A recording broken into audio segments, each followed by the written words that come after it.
పాంచభౌతికము దుర్భరమైన కాయంబు ఎన్ని నాళ్ళుండునో ఎరుకలేదు. శతవర్షముల దాకా మితము చెప్పిరిగాని నమ్మరాదా మాట నెమ్మనమున.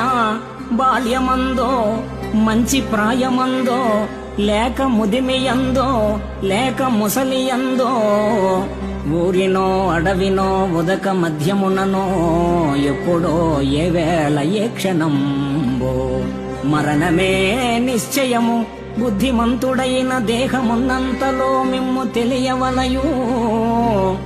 భూషణ వికాస శ్రీధర్మపుర నివాస దుష్ట సంహార నరసింహ దురిత దూర దేవా దేవా.